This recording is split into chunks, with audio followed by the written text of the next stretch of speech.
We may already be 1 month into 2023, but things are gonna get better from here.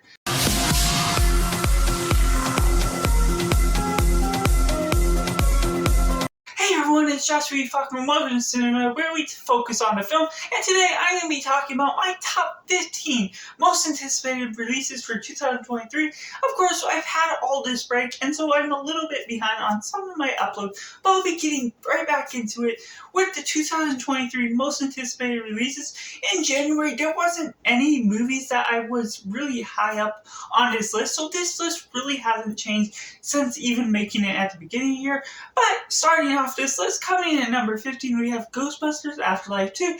This is an untitled sequel to the 2020 film that I rather enjoyed quite for what it was, and I still haven't gotten a chance to watch the original Ghostbusters 2, but overall, the original Ghostbusters film and the rebooted one is pretty good.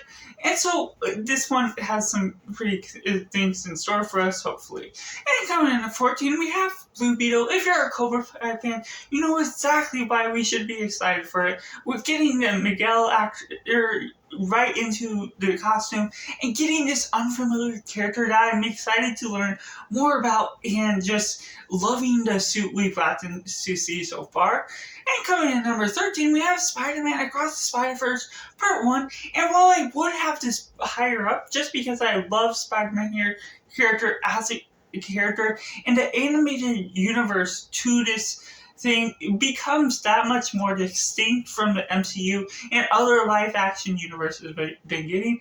Overall, I wasn't a major fan of the first one, as everyone else has been, but I still enjoyed it exactly for what it was, and this looks like it could have a little bit of darker turn that may be more my style. And coming in at number 12, we have the Marvels, and yes, I did really enjoy the first Captain Marvel. I'm in the middle of an MCU rewatch to see if it still holds up, but overall, the Marvels has a list of potential characters that introducing more Marvels besides Captain Marvels could introduce new higher stakes to the platform of whatever we're going, where Carol Danvers and the rest of her team are going next. And coming in at number 11, we have John Wick Chapter 4. Oh, this is one where it has sort of decreased in quality from the first to the third, but even then, the third is still a really solid film. For what it's going for, you're expecting a ton of action and just getting so much from Keanu Reeves playing off this character. And so I'm just really excited, and we got some reports that Keanu Reeves believes there's so much more action in this one, so I'm excited for the potential that this has. Before we get into my top 10, make sure to like this video and subscribe if you've been enjoying this video already, and so also be sure to comment your top 10 or 15 most anticipated movies for the rest of the year. But that gets in number 10, we have Elemental. Had to have a Pixar movie to the list just because it's most of the time always a banger. And of course, last year we didn't get quite so good of one with Lightyear, but overall, they produce some great ideas when it's giving us that fresh, non-franchise feel that introduces such a different vibe that you just don't expect, and they know how to reach out to the younger audience as well as the older audience. And coming in at number 9, we have Creed 3.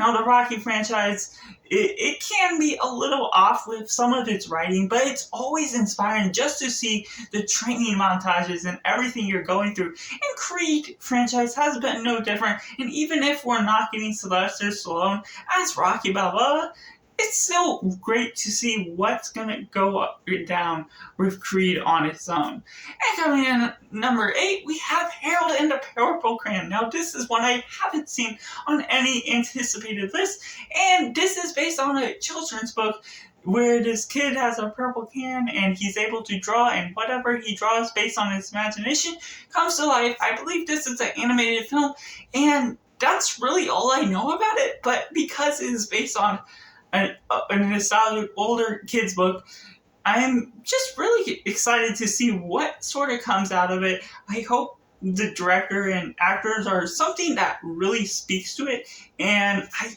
otherwise don't know much about it besides it's based on something that could really stick out and be a surprise this year. And coming in number 7, we have Barbie, one I wouldn't quite expect to add on my favorites list, besides the fact that I am a sucker for one-off, like Dora the Explorer in 2019, where they had a live-action version where you're having these random things come to real life, and now they're going to Barbie and there's huge hype around it.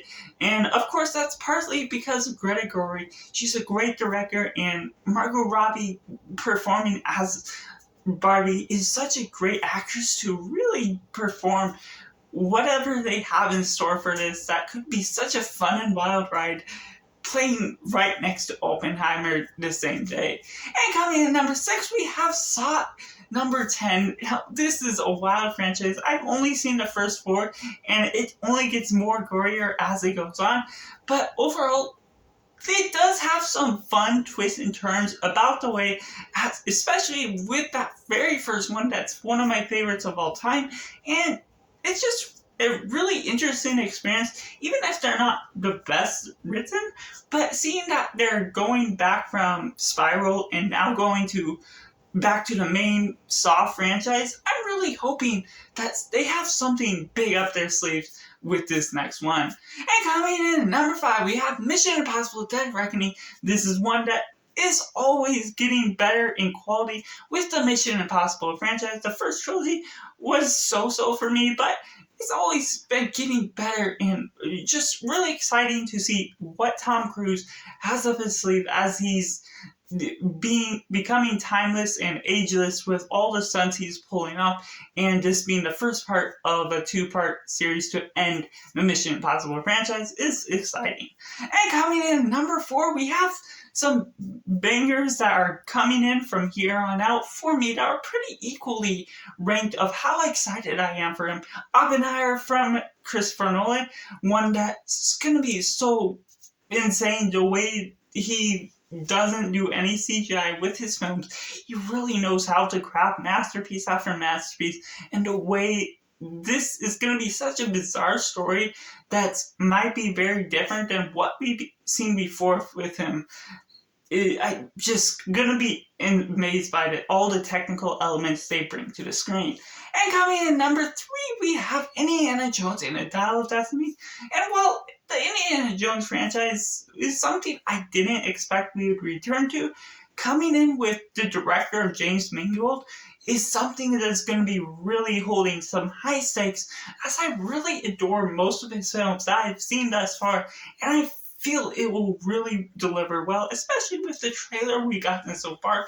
This will be one last run for Indiana Jones, and Harrison Ford defying his 80s is just going to be crazy what all we get to stand against seeing within this film. But that leaves at number 2, Guardians of the Galaxy Volume 3, and while this was very close to getting that number 1 spot, James Gunn, while I really loved the first 2 Guardians films, the Guardians 2 being one of my favorite of the MCU, ultimately, it still has some things I'm unsure about, but it's still the very high standards of how they're going to finish off that ultimate trilogy to the MCU, and I'm just really hyped to see what all they bring about with this, as well as the tears that will shed with whatever characters they kill off or however action-packed it is. I'm sure it's going to be super emotional. But that leaves at number 1, to those that know me, you might expect is Dune Part 2. That I just loved the Dune book that I read right before seeing the Dune first movie, and it made me very nervous that they wouldn't be able to complete the trilogy or the duology, because it's the first half of the book that they didn't do Part 1, but they never greenlit Part 2 until like a couple months after. And so I'm super hyped to see how much action or how much more character development they get with all of these characters, because Denis Villeneuve is such a great director that I absolutely love all his works for.